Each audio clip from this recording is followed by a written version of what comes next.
Hello, I'm Andy and this is Techidoodle-Doo, and today we are going to have our 2-week review of the iPhone 14 Pro Max. And was it released too early? I said in a previous video we were going to have it after 1 week, but we were feeling a little bit under the weather, but we're better now, so let's dig into the review. So let's start with the positive things. And the first thing I wanted to talk about is the screen. And the screen on this phone is, purely amazing. It is super bright, even outside in the sun, and it also goes quite dim, so you can also use it if it's very dark.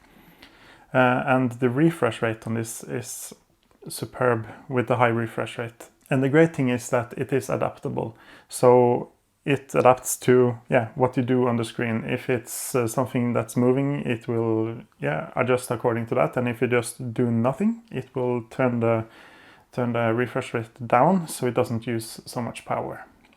And talking about power, the battery time on this phone, in my experience, is very good. And during the 2 weeks I had this phone, the battery usage has been between 20 and 40% per day. And from my past experiences, that is really good for a modern phone. Oh, and one thing to note about my battery time is that I left the always on display on at all times.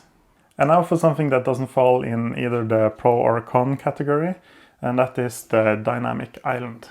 And the dynamic island seems to be a way to just pin some information to the screen.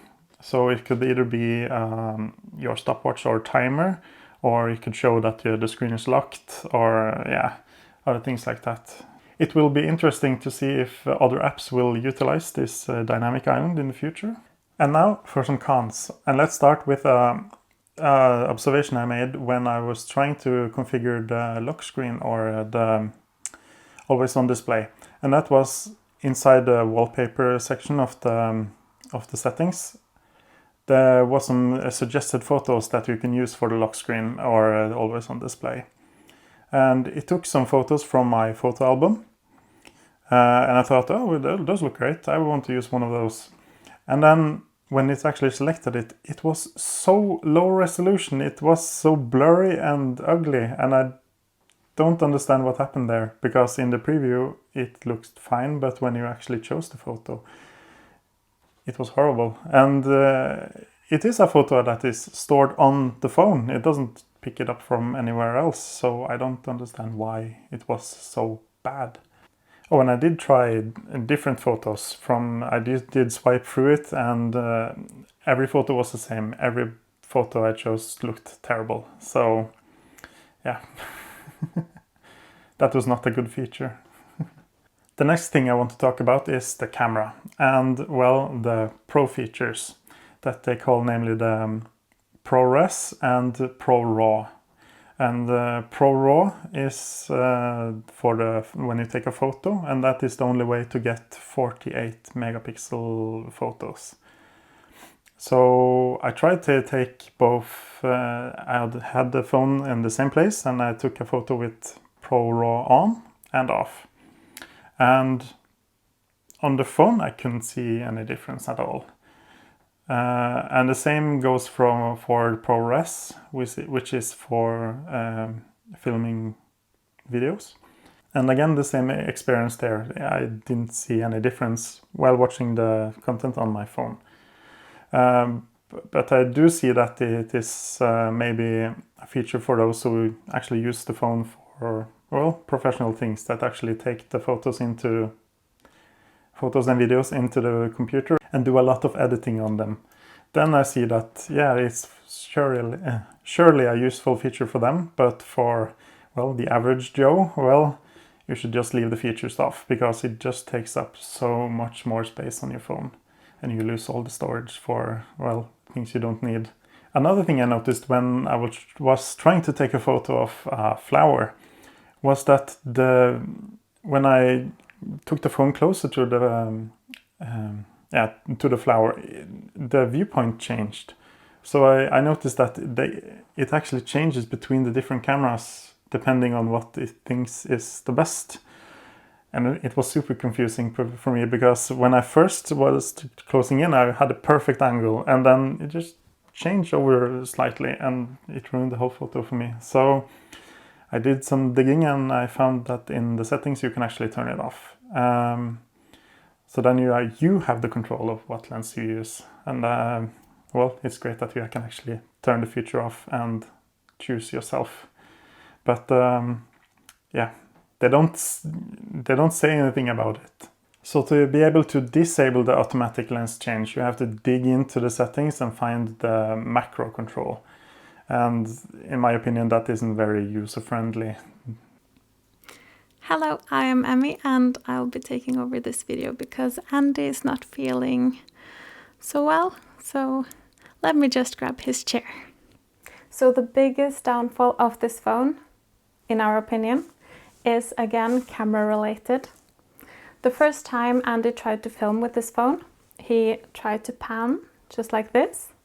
And you know the preview that you can see on the screen while you're filming?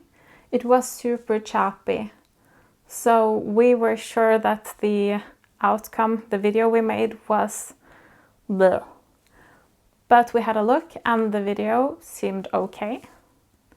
And then just a couple of days ago, again, Andy tried to film like this, just a different location. But anyway, the preview that he was watching seemed nice, it seemed okay. But the footage that we got was choppy. So what is up? It's really annoying not to know whether your footage will turn out good or not. And also, it is quite important to be able to see what you're filming.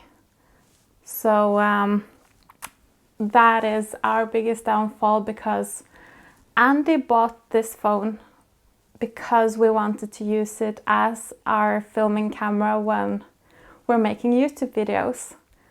And at the moment, we are just thinking that we'll be using the old one because we cannot use it. It's unreliable. We have no idea whether the footage will be good or not. So, in conclusion, this phone, all the money you have to give for it, it doesn't seem worth it.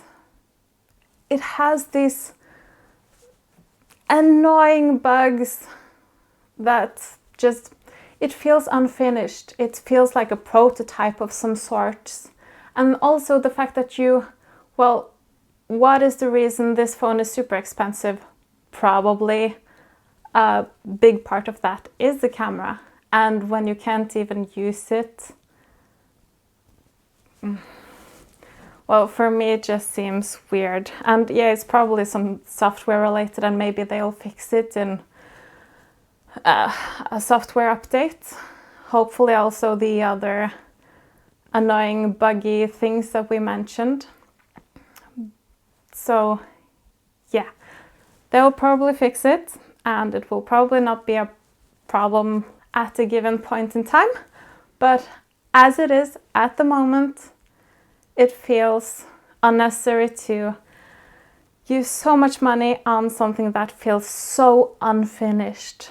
And Andy, you can vouch for that opinion, right? Mm-hmm. Yeah. Yes. So I think that's it. That's what we have to say about this phone. If you want to have a look at the unboxing of the phone and what you get in the box, you should click on this video and watch that next. And also you should subscribe, because we will come out with some more iPhone 14 content. I know that we are planning on comparing the iPhone 12 Pro Max to iPhone 14 Pro Max, because is it worth the upgrade? So we'll probably come out with some general comparison and also maybe an in-depth camera comparison. So stay tuned. Have a good one.